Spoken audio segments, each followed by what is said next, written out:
What's up, everyone? It's a Knife Out here, and today I'm going to be doing a video on companies who made it and who didn't in 2020. So basically, I'm going to go over different companies that I think were kind of a big role in the knife community this year, and I'm going to basically just be saying if I thought they did a good job, if I thought they did a bad job, or if they're kind of in the middle. So first, I'm going to start with Spyderco, probably one of the most popular knife brands out there for knife enthusiasts. And for me this year, Spyderco, I've had an excellent year. And for the models that I've picked up, they are definitely in the winning category.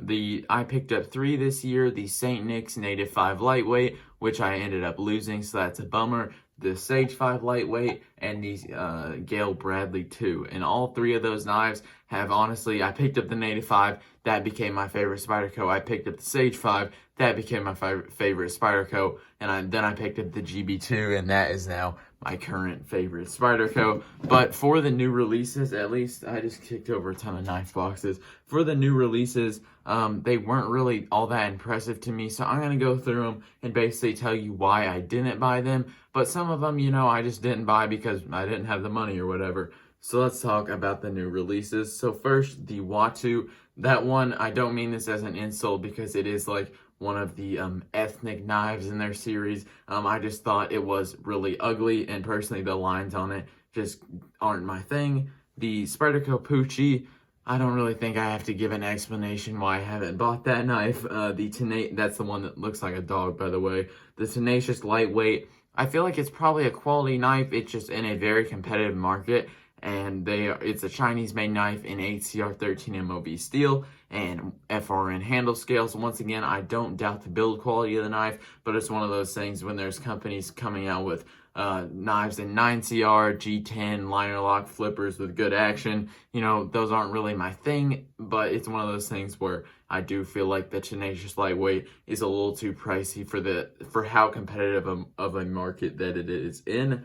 The Spyderco Siren, that is one that I really liked. That knife really appealed to me, but I just never pulled the trigger, probably because I was buying these 2 knives I just liked a little bit more. LC200N is a steel I'd like to try out, but it's not a steel that I need, if you know what I'm saying. I don't want my steels to just rust on me in my pocket or something like that, but I don't really live by an ocean or anything. I live in Kentucky, so yes, it does get humid here in the summer, but I don't really have an issue with rusting. And so LC200N, even though it probably is a great seal, it's just not one of those that is necessary for me. The Spyderco Bombshell, that was the flash batch thing that everyone called the danger pickle. Yeah, it was just, I didn't really like the, honestly, I don't know what I didn't like about it. I just didn't buy it. I don't like green that much.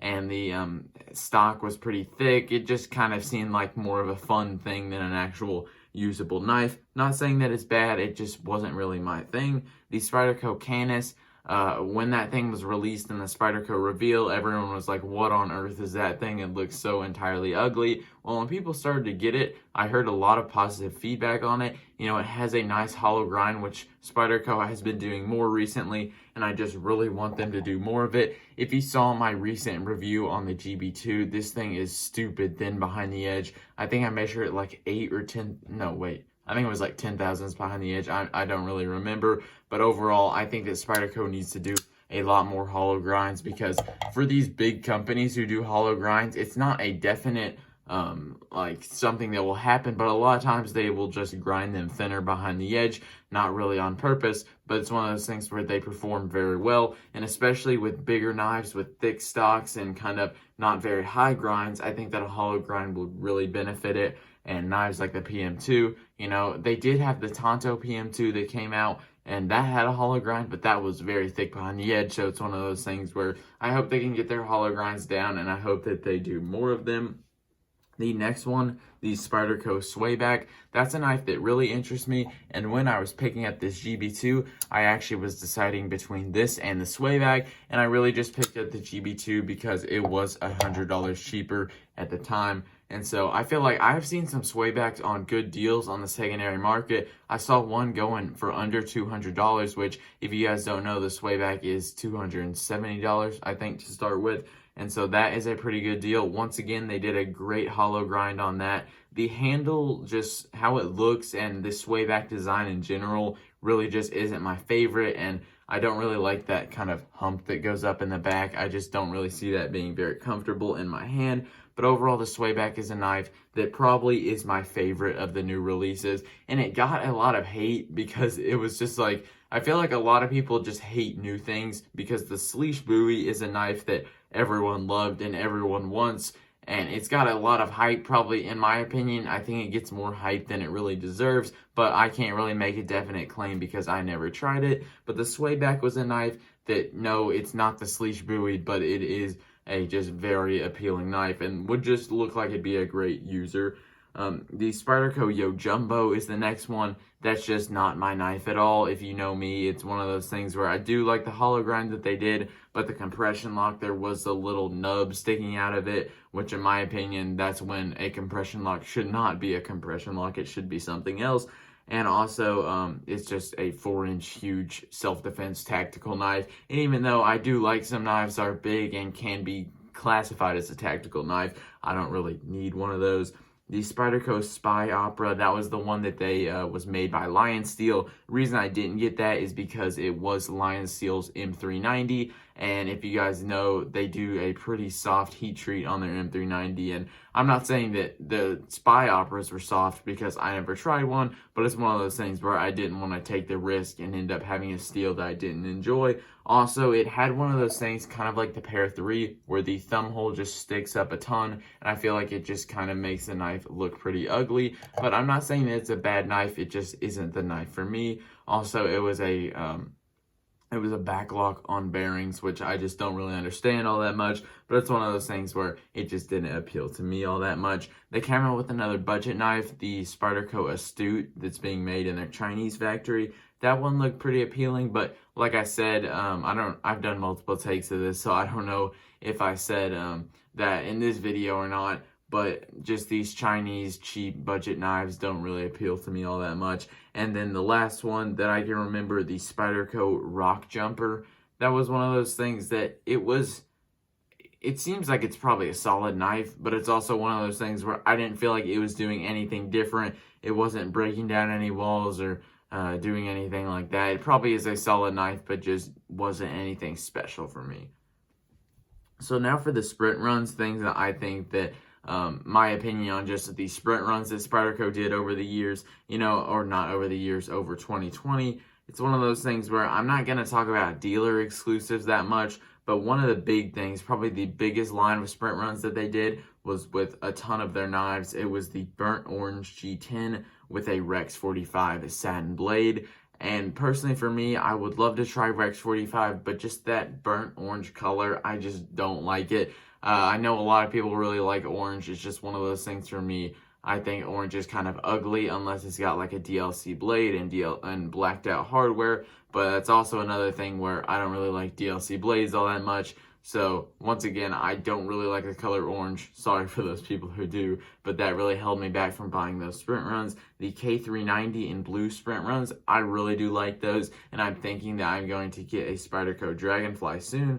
The Para 3 Lightweight in Spy 27, that's pretty cool. I like the color of that. They also did the Native 5 Lightweight in Spy 27, the S45V and PM2s and Para 3s. Those also looked good, but I didn't really feel like I was going, one, I don't really like the PM2 that much, and I wasn't going to spend $150 just to try out S45VN when I have S35VN and a bunch of S30V, and it probably is better, but it's not one of those things that's drastically different. And the St. Nick's, I guess that is a dealer exclusive, but the Native 5 Lightweight, the Native 5, and the Manix 2, I believe, all came out in 2020, and so those were really cool, and I just really like that colorway. So that's going to do it for Spyderco. Overall, for me, I've had a great experience with my Spyderco purchases this year. I just bought a Manix 2, which I'm pretty excited about, but that's going to do it. Let's move on to the next company. Okay, now for Civivi, and this is the first company on the list that is a company that I believe did not make it and didn't do very good this year, and let me tell you why. And the reason that I don't think that they did very well is because it seems like almost every one of their designs is the exact same. It literally looks like they went into like their CAD file or whatever they design their things on, and maybe added a little thumb hole somewhere, stretched it out a little bit, added a contour to the handles, and just something just weird like that, just maybe made it a little bit bigger or a little bit smaller, and just something weird that doesn't really make sense. And so I'm going to go through some Civivis. I'll have pictures of them on the screen, ones that just look super similar to each other, like there are barely any changes made, and still they are just doing so many D2, G10 flippers on bearings and liner locks, and it's just like they just keep doing the exact same thing. So now let's look at some of them that look exactly the same. Or not exactly, but you know what I'm saying. So the Dogma and the Backlash is the first one that look very similar. The Civivi Bull Mastiff and the Mastodon. The Exarch and the Chronic. The Ortis and the Trailblazer. The Rustic Gent and the Appalachian Drifter. The Little Fiend and the Shard. And then last but not least, the entire new Syncut brand. And I was actually thinking about making a dedicated video talking about this Syncut brand. And in my opinion, this brand is completely just made to create more hype. The reason that they say is because Civivi is moving into kind of a higher price range. So they want to keep things in the lower price range, which I can respect for the people who don't want to spend, $50 to $60 for a quote unquote budget knife. But Syncut, one of their models looks exactly like that fan appreciation knife they had a while back, the Shard, and another one looks like the Backlash that just has a little bit of a weirder harpoon to the blade, just something dumb like that. And it's one of those things where they're just producing so much of the same stuff, and it just really is not interesting to me at all. And I know a lot of people are going to disagree, because I know Civivis are really good quality and you get a really good knife for the price, but I don't like that they are producing quality over quantity. Oh wait, no, I said that wrong, my apologies. They're producing quantity over quality designs, and it's just kind of frustrating. And also, I don't have it with me because I sent it over to Outpost 76 for testing, but the Civivi Backlash, it is, in my opinion, their best knife and my favorite knife. And guess what? It was the very first knife that they made. And I'll have a link in the description to his video where he tests the Civivi 9CR, and it does very good. And it's just one of those things where they are using so much D2 instead of 9CR, when their 9CR models are cheaper and they actually have very good performance. And Civivi is a brand that I really do like, but it just puts a bad taste in my mouth when they have these kind of just same designs. It seems like they're putting no effort into the designs. Now, what I like about Civivi, all their knives are ground very thin. They always have excellent fit and finish, good centering.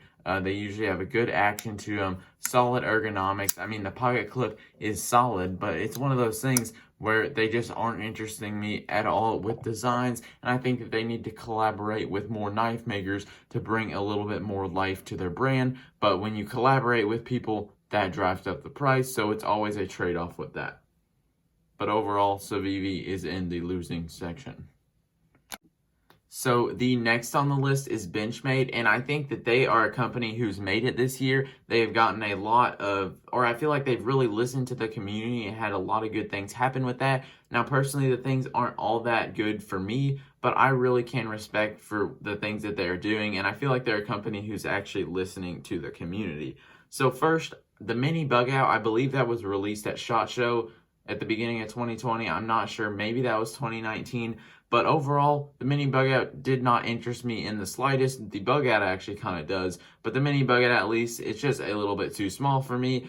But the community was asking for it, and they provided. And there are some little things that obviously people complain about, like the price, but Benchmade always kind of has a higher price on their knives. But it's one of those things where they listen to the community, and I can respect that. Also, with the 940 this year, the 940, it's always kind of held me back because it is a little bit thicker behind the edge than I would like. But they do have a lot of good selections with they had the all titanium one, and I believe it's the 20th anniversary of the Benchmade 940, and so I think that's cool. Also, the mini 940 that they came out with, I think a lot of people are going to realize that they keep asking for all this mini stuff, and then they realize that I just kind of like the regular size more. It's one of those things where pretty much whenever a full-size knife comes out, it seems like that has a lot of hype behind it. Everyone immediately asks for a mini, kind of like the Hogue Ritter, and it's just one of those things where I personally prefer larger knives, and I think I could say the same for the community as a whole. But another good thing that they did is they added the Benchmade bug out to the custom shop, which a lot of people were asking for. It took them a while, but they finally did it.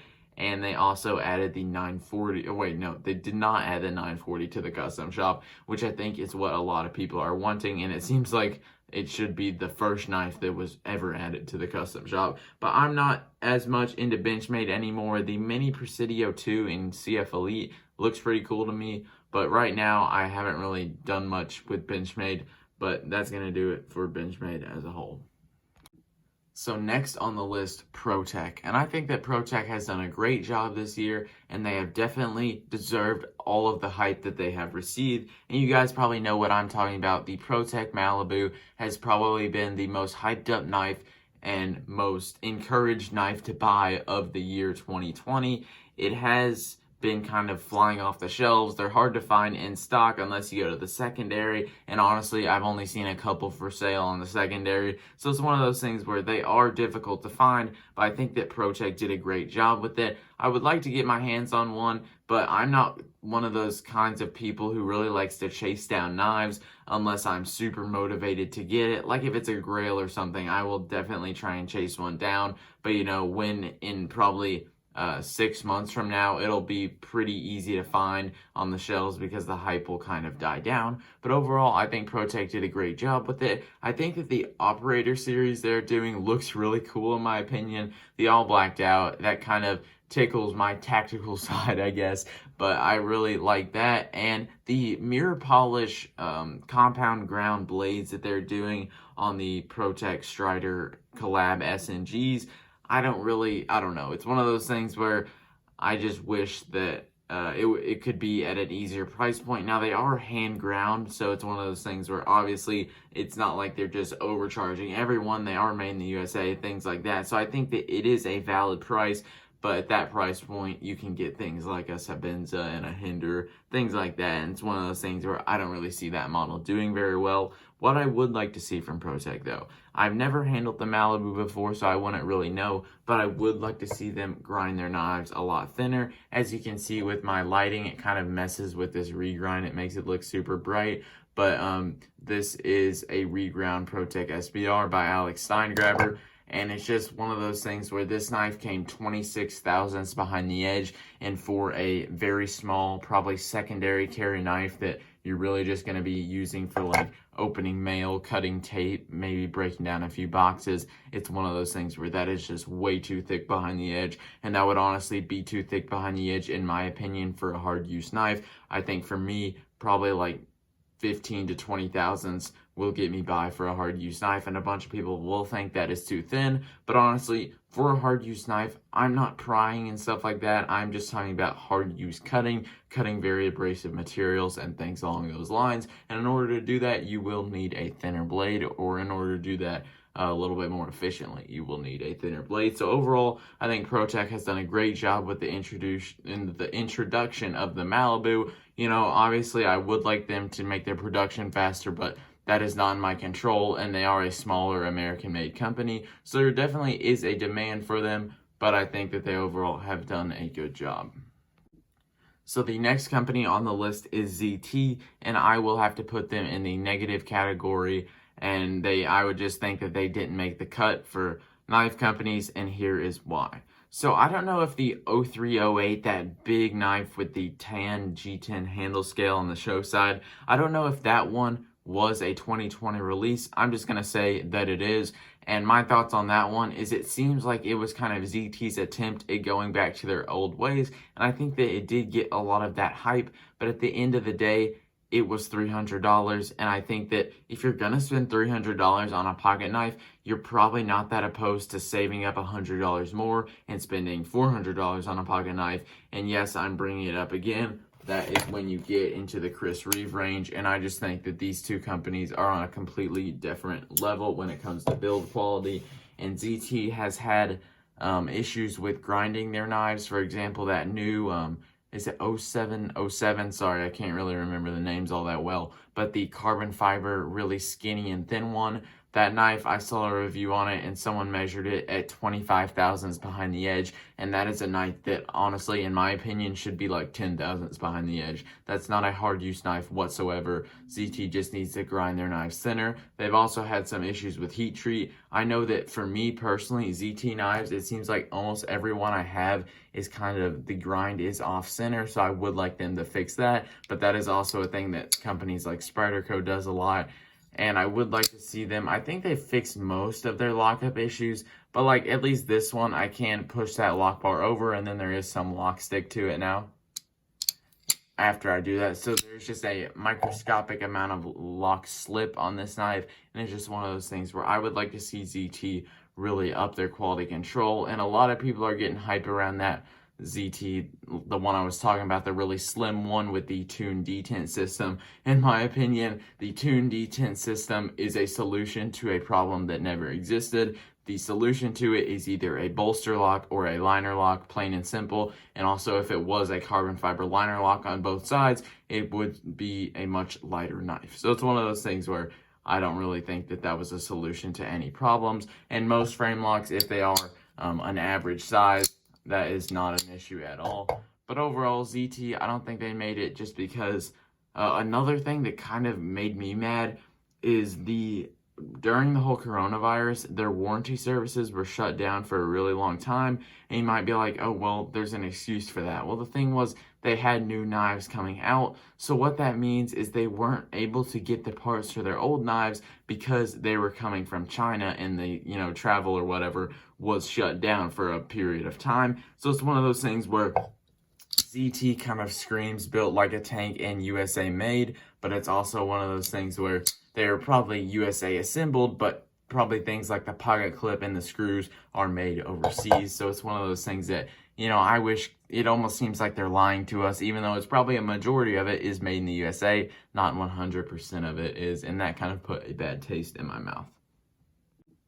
So for Chris Reeve knives, I would probably put them in the middle between, companies that made it and companies that didn't. And the reason isn't really a reason that's in their hands. It's just that they didn't come out with any new models in 2020. And it's one of those things where they are not a company that is going to spit out models like Civivi or ZT or something like that. And I actually really like that about them. But one thing that I wish happened in 2020 was I wish they did more with the 31. You can get the 31 in the drop point plain Jane variation like this one pretty easily. Even if it's not at dealers right now, they restock that pretty quickly. So you will see the micarta inlays ones pop up here and there, maybe some wood inlays here and there. But it's one of those things where they did not do any in single blades this year. Maybe they'll do it in the last month. Maybe they won't. Maybe I would like to see them do Tonto blades, even though I'm mainly interested in the Insingo right now. But it's one of those things I wish they would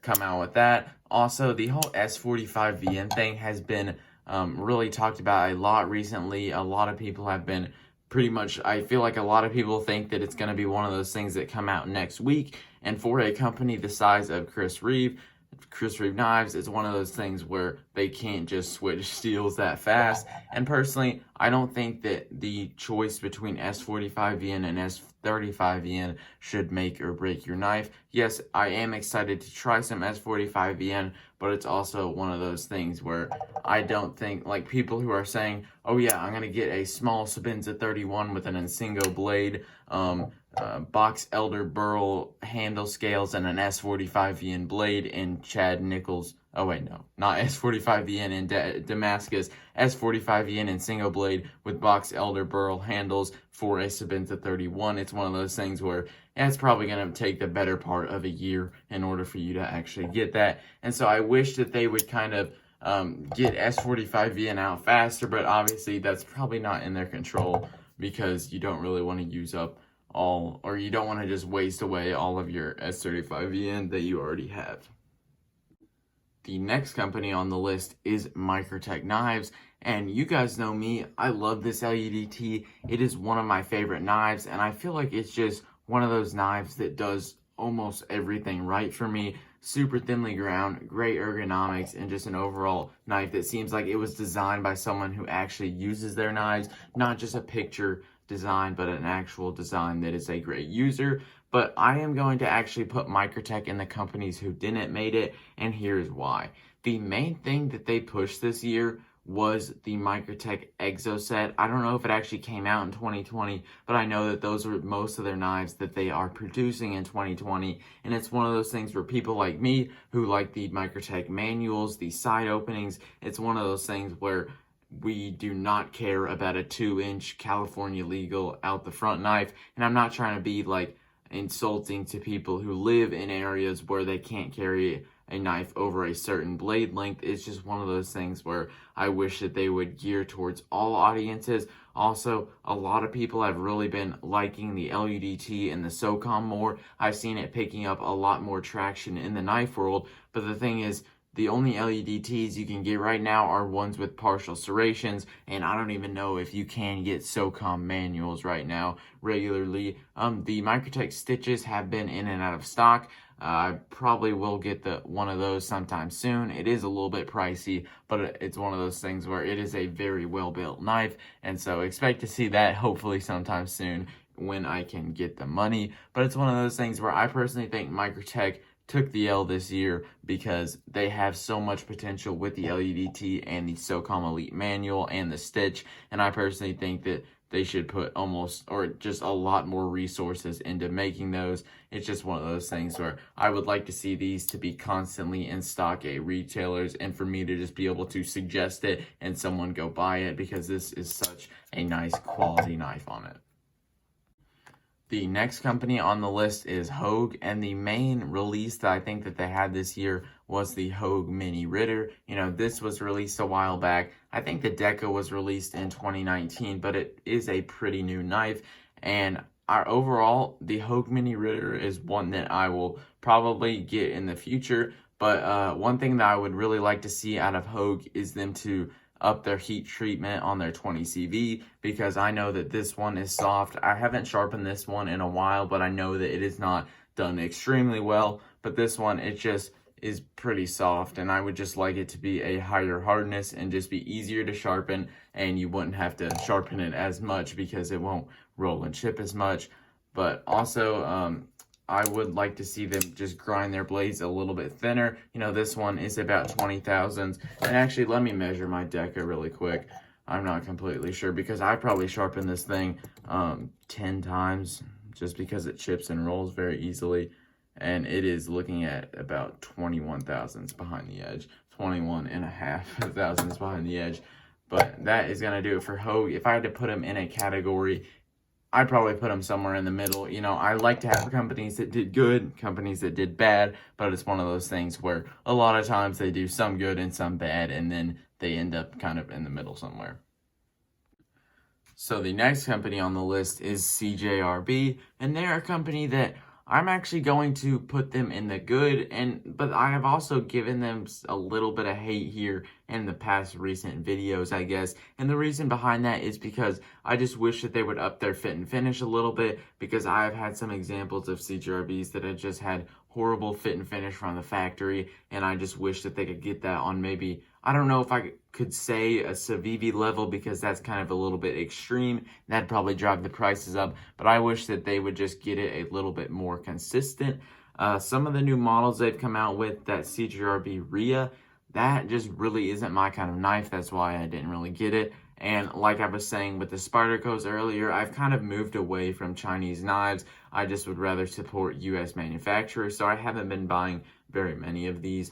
But one thing that I do really like about CJRBs is that they really listen to the community, and that is something that I can't really say for many of these companies. This knife here is D2, and it's one of those things where pretty much ever since they started, ever since I got CJRB knives, I was pretty much complaining about D2, because D2 is a steel that not very many people like, me included, and they have actually moved away from that, and they are doing a lot more of their ARRPM9 or whatever it is, and I've heard pretty good things about that steel. I've seen them using some 12C27N. So overall, I'm a fan of them making the change to more stainless steels that don't need a really good heat treat on to be really good, and just steels that are better. One thing I'd like to see from them, I would like to see their liner lock strength improve, because almost all of these,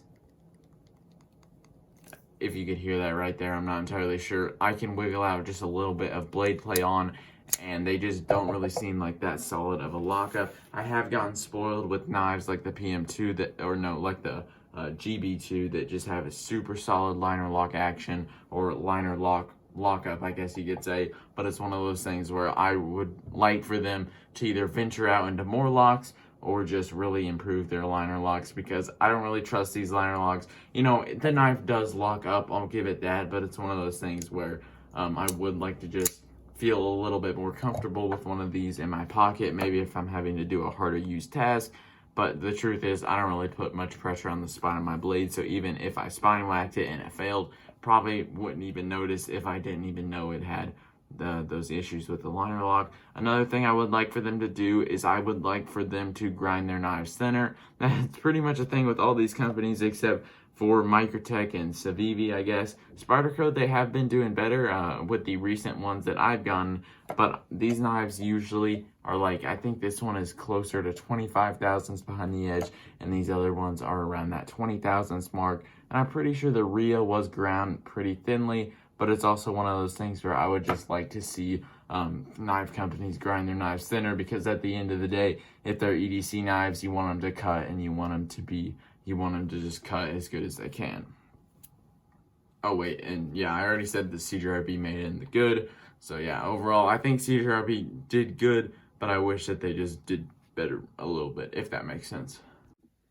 Now it's time for Kershaw, and you're probably thinking that I'm just going to put Kershaw in the bad, just like I did with ZT, but in this case, I'm actually going to put Kershaw in the middle. And the reason behind that is because the Kershaw Lucha is a balisong that they had come out with, and in 2020, and if you guys have seen the Blade HQ, they do a thing where they show most purchased knife by state, and the Kershaw Lucha just like swept the country. It definitely got a majority of the states, and it's just a knife that I think a lot of people really enjoyed. And now, if you follow my Instagram, you know that I do flip balisongs a little bit, but right here is the Kershaw, or no, not Kershaw, this is a Squid Trainer version 3.5, which is the inked one, and this is a trainer, you know, it can't cut you, it's all safe and stuff like that, but this is $200 for a trainer, and while it is a very high quality balisong made in America, you can't really get into balisongs without spending a ton of money. For example, my first live blade was this Benchmade 51 that is $280, which is just very expensive. And so for a person who's just like, oh yeah, I might try out that hobby,